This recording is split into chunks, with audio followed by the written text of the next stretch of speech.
turashimye ko mandanya kumviriza ijwi rya Amerika.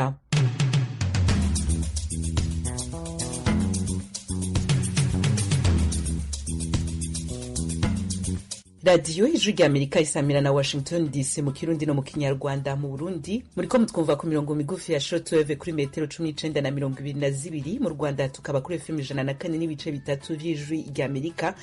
Twizere ko muriko musozera neza uno mwaka w'ibihumbi 2022 mwitegurira gutangura neza wa 2023 aho mu bihumbi 2022 yakomereye muzokoroherwa mu bihumbi 2023 abo nabo mu bihumbi 2022 vyagenze neza bizobandanya uko. Ijuru rya Amerika rero twizere ko mu bihumbi 2022 ku ruhande rwacu twabashitse kunyota tukagira ko twemera kuzobandanya turyohora ibiganiro vyacu kugira ngo vyame binogera amatwi ya mwebwe mudukunda, icizere canyu kidutera intege zidasanzwe. Nuko rero uno musi kw'ijuru rya Amerika twashimye kubaha akanya muri iki kiganiro kidasanzwe co gusozera umwaka wa 2022 tuza gusozera mu masaha make kugira ngo mudusangize ico muzokwibukira kuri uno mwaka turiko turasozera, ico mwiteze kwa 2023, ico mwiteze kuri radio yanyu ijuru rya Amerika mu bihumbi 2023, ico mwashimye mu bihumbi 2022 ku ijuru rya Amerika, ico mwatuneguye naco nyene murakitubwira. Turaza kubaha kandi muri iki kinaganiro akanya ko gusaba inindirimbo mwakunze mu bihumbi 2022 no gutasha abanyu. Wifuza kugaruka ku makuru yaranze umwaka aho aherereye, nawe nyene ntituza kumukumira, turamuha akanya. Mu nkundire rero imbere yo kwinjira mu kiganiro nyezina mwateguriwe mukaba mugiye gushikirizwa na Diane Ninahazwe, nifatikanye n'abagenzi banje bose iyo bari mu kwifuriza umwaka mwiza twifashishije amajambo ya ino ndirimbo umwaka musha ya Chorale El Shaddai yo mu gihugu c'u Rwanda. Umwaka musha ngeni miryango yanyu n'inshuti zanyu uzababera iherezo ry'ubutayu, intangiriro y'amasezerano uw'imigisha yanyu n'amahirwe yanyu. Ahari umwaka turangije wabaye umwijima, nyamara dutangiye uzanye ubuzima, ndagusezeranya yuko bigiye kwemera igicu cy'icyizere ndakibona ngicyo kiraje. Umwaka musha musha imiryango yanyu n'inshuti zanyu uzababere intangiriro y'amasezerano uw'imigisha yanyu n'amahirwe yanyu.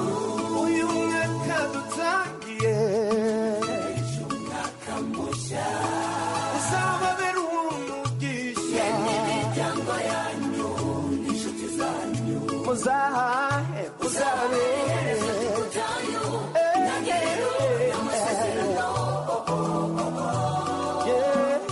uw'imigisha yanyu n'amahirwe yanyu. Umwami Imana azataha iwanyu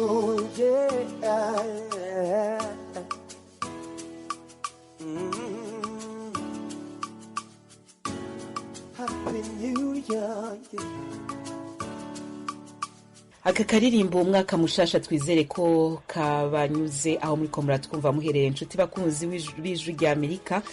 Uwa mbere twakiriye uno musi mu kiganiro cacu ni Yves Bizimana, yari yatwandikiye ati sinzigera nibagira inturo nabahaye nimero yanje, ntimwigere mumpamagara ku ijwi rya Amerika. Yves, uno musi turaguhamagaye. Murakoze cyane, narinda birindiranye igishika kandi uyu mwaka urangira ntamagawe n'ingene nkunda kuva kera ijwi rya Amerika 2022 yoheze mbabaye mugabo kumbure ubu unakanyamuneza kadasanzwe kuri jewe n'abagenzi. Urumva reka tukwisigureko murungika inimero zanyu muri benshi, nkuno munsi dushira ko abatwandikira kugira ngo tubahamagare murungitse muri 100 barenga, ikiganiro kikaba kimara iminota 30. urumva ko bitokunda ko mwese tubavugisha, hari n'igihe tubahamagara amatelefone ntimuyafata, hari n'igihe amatelefone aho muba muherereye adacamwo, ariko turabase ku mutima si ukugambarara nuko biba bitadukundiye, umwanya utadukundiye. turabakenguruke kandi natwe kumbure turabitahura, urumva umwanya bari muto abakunda ijwi rya Amerika si twebwe twenyene turi mu Burundi, kumbure abari ku isi yose ahatandukanye bumva ikirundi n'ikinyarwanda, ngira ngo kenshi baba bariko barayikurikirana kandi bakaba bifuza kugira ico bashikirije, haba intererano canke ibibazo. Ego. Yves, umwaka wa 2022 masaha makenya uraza kuba wikunkumuriye twinje muri 2023, wa 2022 wakugendekeye gute? Wangendeye neza kuko ndakomeye kumwe n'abanje, uca ndawuronkamwo n'ikibondo c'umwana w'umwigeme, uwo nawe akaba zoboneka mu ndwi zibiri ziri imbere, urumva ko yabonetse muri 2022. Ico ni ikintu ca mbere co gushima, barigabirana idasanzwe ivuye ku Mana. Ego nico ca mbere nkenguruka. Urumva turabaye turagukeza rero, wowe uyiteze ivyiza bizotangurana na 2023. Na cyane murakoze. Azoba ari umwana wa mbere nimba atari banga canke aja kurikira abandi? Yasibanga azobagira gatatu kose, urumva ko ndiko ndanabagwiza. Kuri abagwiza abandi babiri ni nabahungu baravanze, waronse utubuto twose. Ego wa mbere yitwa Adiansere Bigabiro, umurundi w'umukunzi w'imico n'akaranga, nkunda kwita amazina ya bamwe twakomoka ko kera. Umva Bigabiro ni izina ritamenyerewe si menshi mu Barundi b'iki gihe. Uwo akaba afite imyaka 5 n'amezi 3, ari muri 3e maternelle. Umwana aciye ubwenge, nifuza ko azoba umujournaliste kuri radio Ijwi rya Amerika. Aha. Turabaye turamukanda. Ndabimukundisha kuko nanje ubwanje iyo nagiye nca hose bagumye banyita journaliste, muga ngomba nsaze ayo mahirwe atanguye ko ngomfate micro, naho maze kuja nditaba ibiganiro hamwe ku maradiyo atandukanye. Nkizera ko ngira ikindi gihe nzohabwa ka carte d'invitation ngashika muri studio za radio Ijwi rya Amerika ngaho i Washington DC, iki nzoca ndagirihira ndayigendere mbaze ibibazo kumbure n'umuga rero nkunda mu buzima bwanjye kandi cyane. Ntiyararengerana rega, uraraba imiryango iruguruye ntuzobura uko bigenza. Hanyuma rero inyuma ya ngo bizoshoboka, inyuma ya Bigabiro wa kabiri nawe ntiwatubwiye nawe ushaka ko azoba iki canke we yifuza kubiki? N'umwigeme yitwa Gakunzi Hene Erina, afite imyaka 2 n'inusu. Ndiko ndashaka ko yoba umuntu atamba izi mbyino z'ikirundi, agakura ari mu bintu by'imico n'akaranga. Yego nuko rero. Yves Bizimana twayaze inyuma yuko kuri Facebook werekanye ko utaryoheye ko tutavuganye uno mwaka wose. Hajye udukurikira uri hega Yves, imbere ko duca tukure kugatasha bawo? Bujumbura mu Burundi. Uri Bujumbura mu Burundi. Nuko rero ico wipfurije abakunzi bawe muri uno mwaka wa 2023 uca dutangura n'amazina yawe. Mungundire umunota umwe ndababaza, hari akantu nari nsimvye. Hari ikibazo wigeze kubaza umwana umutwereka agira udusporo ukuntu sinzi kuvyibuka. Ego. Afite impano y'utuntu. Ndavyibuka, ariko iyo nkuru ni wewe nibaza ko uba turamusanga ahantu herekana ubugenegene mu byo kwinonora imitsi, nimba nibuka neza. Yego, ni umwana abanga muri Leta Zunze Ubumwe za Amerika, aba muri ego.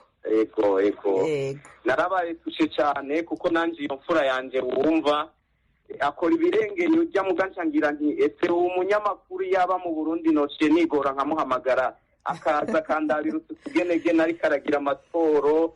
Navuga nti mbega yemwe none ibi bintu by'aba bana bo muri Afrika bobo bashobora kuba bafite impano ntituzimenye ntituzikurikirane, ntibimeze gute? Nako rusa n'urangirije projet tushe. Yitwa Liana, aba muri leta ya Maine, aha muri Leta Zunze Ubumwe za Amerika, Portland.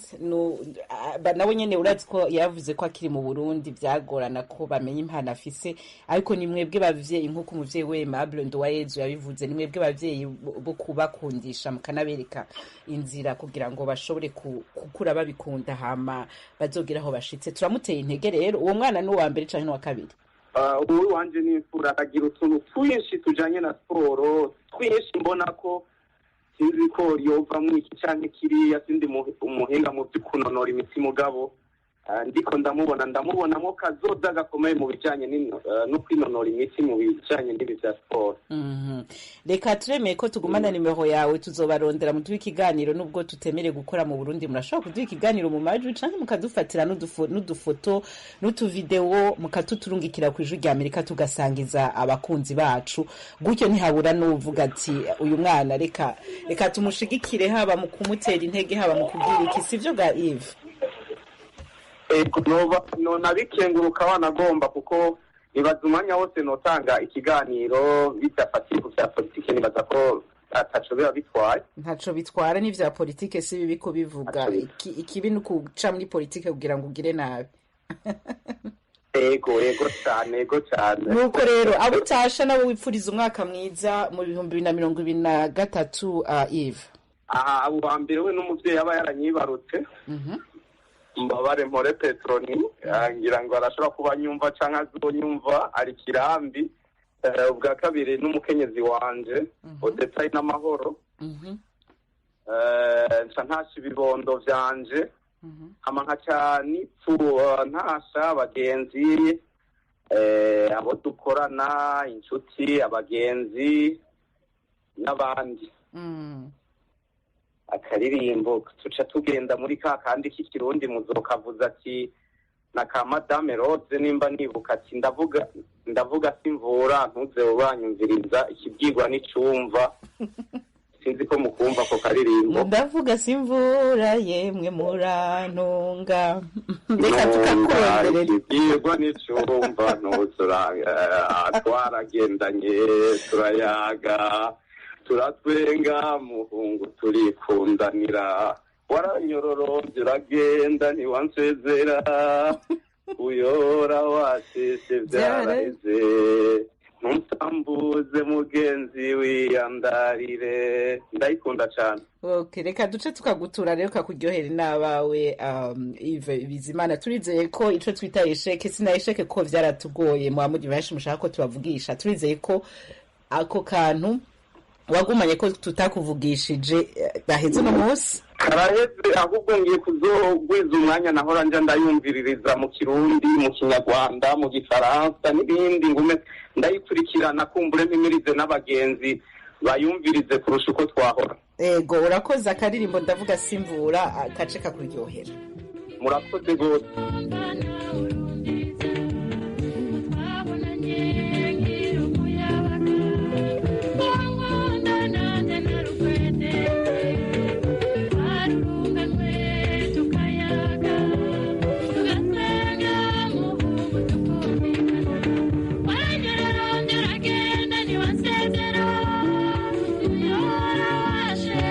Ijwi rya Amerika, Washington DC, mu Kirundi no mu Kinyarwanda. Karirimbo ni ndavuga simvura, na karirimbo kari kasabwe na Yves, nibaza ko ahari kamuryoheye.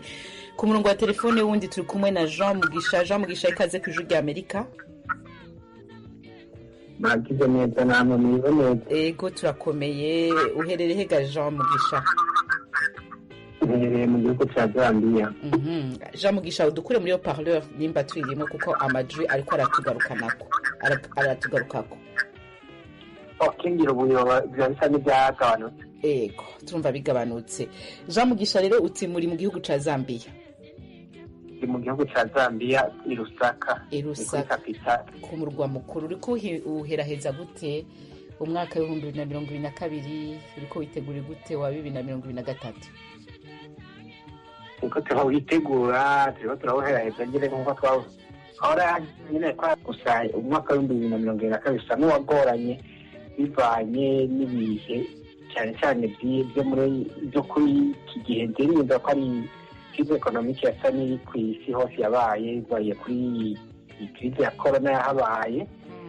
Igihe ziragabanuka hacaza intambara iri muri Ukraine no Burusiya, naho muhazi ko ibyo bihugu bisa n'ibigega by'isi mu bijyanye n'ifungurwa byavuye kuri ibyo ni hanini. Niho hagiye haraho amacarenzi ku bijyanye n'ubuzima nk'abantu basanzwe dukora commerce, niho hanini ndetse no ku buzima bw'isi. Bavye ibyo bihugu mu bigega by'isi mu bijyanye n'ifungurwa, by'amasoko ntangaguvu ari ibitoro y'abanagazi ariko navyo bigenda isi iyo bimaze kubura canke bikaba bike bizakena gusa n'uwagenze ku mwaka. Ego turakwifurije ko wa 2023 uzokubera mwiza mugisha ngaho muri Zambia Lusaka. Abo wifuza kuwipfuriza ni bande uno munsi? Cyane cyane ndabifuriza abavyeyi banje basanzwe bari mu gihugu c'Uburundi, abifurije inshuti n'abagenzi basanzwe bari mu gihugu c'Uburundi, kandi inshuti n'abagenzi basanzwe bari aha muri iki gihugu. Cyane cyane ndabifurije cyane ko umwaka wa 2023 wabereye cyane cyane w'amata n'ubuki kuko mu kirundi gisanzwe tubivuga. Urakoze cyane, turabikwifurije nawe ngaho muri Lusaka Zambia, ugire impera nziza za 2022 uzotangure neza 2023 kubera umwaka mwiza. Urakoze mugisha. Ego namwe muragize neza, ngira tuzabana namwe cyane muri uwo mwaka ijwi rya Amerika cyane. Ego nkuko twama tuzokomerezaho. Okay.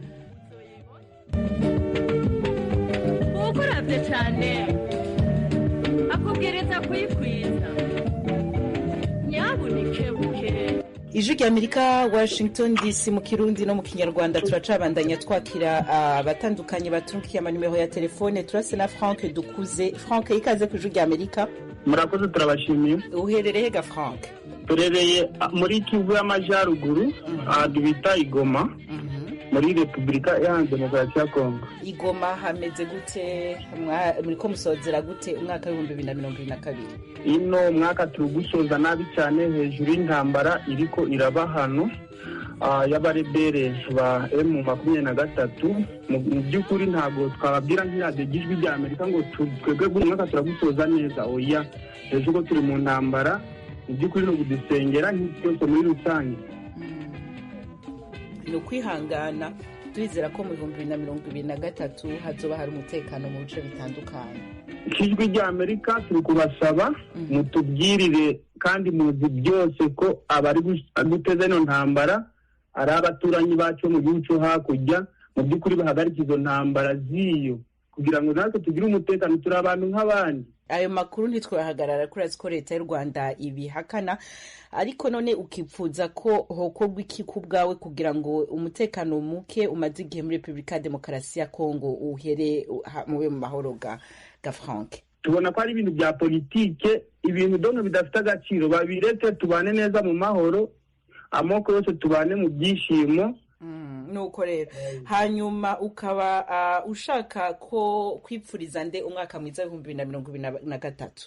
Umwaka musha muhere ku muryango gwanje guri muri Kivu y'Amajyepfo, ahantu bita muri territoire ya Karehe, n'abantu bari muri Kindu muri Manyema, cyane cyane umuryango gwa Musa Franke guri ahantu bita Ishanje n'Inumbi, naho no muri Kivu y'Amajyaruguru ahantu bitwa Irubaya muri Masisi. Abo bose bagumye bagubwe neza kandi Imana izabahe umugisha n'amahoro. Urakoze Frank, nawe tukwifurije kuzogira umugisha n'amahoro umwaka wa 2023. Kano karirimbo tuce tukagutura wewe nawe muri kumwe ngaho muri Repubulika ya Demokarasi ya Kongo, tubifuriza ko umwaka uzobabera neza. Na karirimbo kitwa Reka Ndate Imana Data ka Josh Ishimwe. Urakoze cyane. Murakoze cyane, tugiye kukumva n'ibyishimo byinshi cyane kabisa, kandi tubateze amatwi turi hafi abantu barenga 22. Urakoze cyane.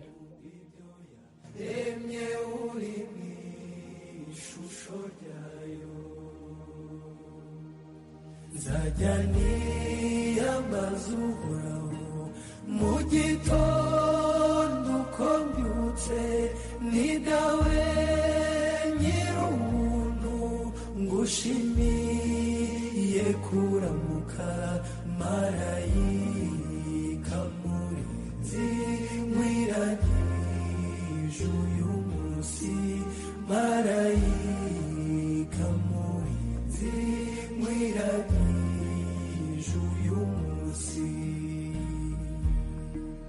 roho w'Imana n'umuremyi. Ijwi rya Amerika Washington DC mu Kirundi no mu Kinyarwanda. Akaririmbo ni Reka Ndate Imana ka Josh Ishimwe, ashima ingabire y'ubuzima Imana itanga. Twizere ko kabafasha gusubiza inyuma amaso muri abaho mwaciye ivyo mwasimvye mubishima ivyabakomereye mwiragiza uhoraho kugira ngo azobarinde muri uno mwaka w'ibihumbi 2023 uca dutangura. Ku murongo wa telefone wundi ndafise Yves Rukundo. Yves, ikaze ku Ijwi rya Amerika. Yves, uratwumva?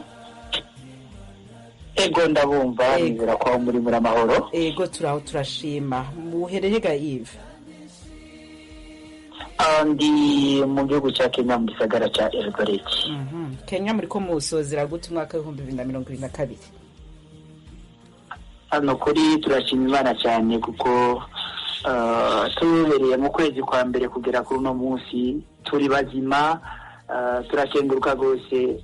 Imana yakoze ibidasanzwe ku buzima bwacu mbere no ku miryango yacu. Ni byiza cyane rwose. Ego aho muri Kenya uno mwaka waranzwe ni amatora ya Uhuru Kenyatta ya Ruto. Ikindi caranze ngaho muri Kenya uno mwaka w'ibihumbi 2022 cyabaye icyaha. Muri Kenya harabaye amatora rimwe na rimwe byabaye ibintu byari bimeze nk'ibiteye ubwoba na cyane cyane ku bantu b'abanyamahanga, ariko turashimana ko yashoboye kuturinda. Ni byinshi byashoboye gukoreka, turakenguruka ko kugera no munsi turi bazima.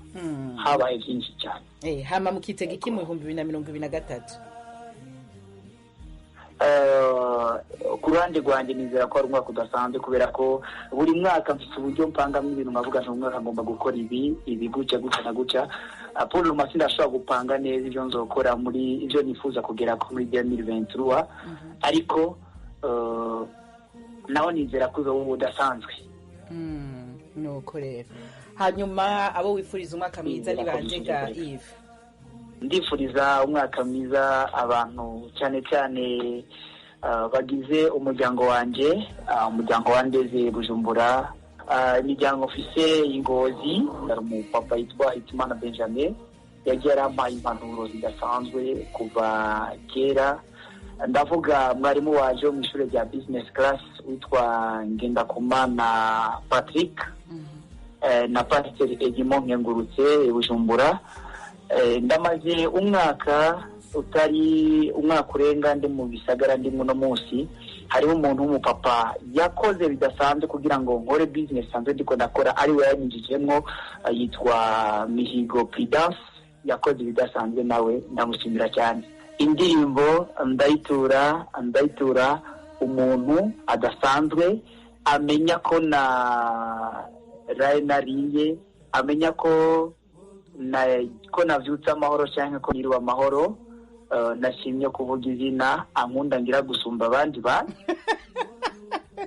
Indirimbo ya abumbarire, indirimbo ya Ivry kuva mu Rwanda yitwa Amabanga. Ariko Yves, uzavumera nka babandi bose ko abantu baba bafite abakunzi benshi, ugasanga avuga ati akarimbo nagatuye umukunzi wanje aza kwimenya, ugasanga ni nka batanu bimenye ngo ni jewe, kandi ugatuye Bella agasanga hariho Mireille agasanga hariho n'uyundi. Reka rero ndabikubwire, nta kinyoma kirimo. Isi n'ijuru bivyumve nkunda umuntu umwe, kandi bijyangira bizi nabanga ririmo. Kamushike kunyota ntitugutume uvuga amajambo utari ushaka ko uvuga, arimenya hari ako kari mu gace kamuryohera. Oya mu karimbo kamushikire rero. Ariko namwe ndabakengurukira kuko muri umwaka turangije mwarampaye akaryo kenshi ko gushobora gushikiriza ivyiyumviro vyanje. Nuko rero Yves ngaho muri Kenya bani bakomeze cyane. Turakiriye uko gukomera utwifurije. Namwe murakoze. Ako kari twiteze byinshi, komera kwibanga. Urakoze Thierry, ubutumwa bwawe burashikiriye bagenzi banje batandukanye. Canute Nahishakiye nawe yatwandikiye agira ati ico nibuka muri uno mwaka wa 2022 nuko umwaka uheze ntumvise VOA kuri FM. Ico nsaba Imana nuko nosubira kubumva kuri FM ndi ngaha imuramvya Canute Imana nako yokumvira kandi urakoze kutwifuriza gusubira ku mirongo ya FM ngaho i Burundi abo muri kumwe imuramvya tukabifuriza umwaka mwiza w'2023 buca dutangura. Jean Pierre Chimana nawe ati muri radio idufasha mu ngeri zose ntaco mutadukoreye tuzokomeza gufatanya namwe muri byose. Turashimye cyane ufatanya utwemereye Jean Pierre. Pio Mpano Lionel ngo numwaka wampombeje cyane. Pio pole sana tukwifurije ko 2023 uzokwera mwiza gusumba. Bitoki Macumi Davida isumba vyose nawe yanditse ijwi rya Amerika avuga ko yifuza ko yosubira kumva ijwi rya Amerika kuri FM. David na wewe Imana ikumve. Witije Temba yavuze ngo amen amen, natwe turabakunda kubi nkunda ko muvuga inkuru z'ukuri pe. Local radio zacu amaradio yabo ngiyanyo yashatse kuvuga yumvikana Samira nahaherereye ngo ntabashikira kunyota nkuko natwe tubashikira kunyota. Urakoze Temba. Egide Bigirimana yatwandikiye avuga ko yadukunze agira ati narabakunze mwitwaye neza ku makuru mwadushikirije. Egide nawe urakoze ku butumwa bwawe, tuzobandanya turyohora ibiganiro vyacu kugira ngo ubandanye uryoherwa nawe.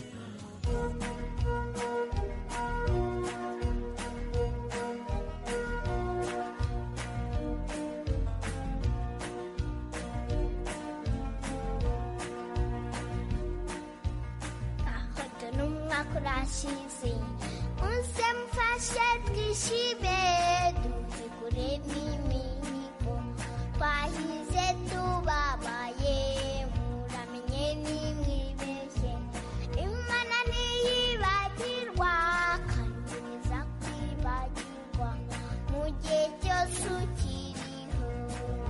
Aleluya musagira umwaka mwiza kandi Imana izabafashe icyo nibyo mbasabira. Aleluya musagira umwaka mwiza kandi Imana izabafashe. Akaririmbo Alleluya muzogira umwaka musha, muzagira umwaka musha ko murumva ko kari mu Kinyarwanda. Niko nshemba ndabangirira ko ibiganiro vya kano kanya ku izina rya bagenzi banje nongeye kwifuriza gusozera neza umwaka wa 2022 no kuzotangura neza wa 2023 tuza kwinjiramo mu masaha make. Bagenzi banje dukorana aha Washington DC n'imiryango yanyu ndabipfurije ivyiza gusa, imigisha n'amahoro bizobashware mu 2023. Bamenyesha makuru bacu mu Rwanda, muri Uganda, Kenya, Congo, Ubwongereza, Tanzania muzotangure neza umwaka buca twinjiramwo wa 2023 kuri mwese n'imiryango yanyu. Abakunzi bacu ducako ngo turonka amakuru yacu mu Burundi namwe genda bipfurije amahirwe masa.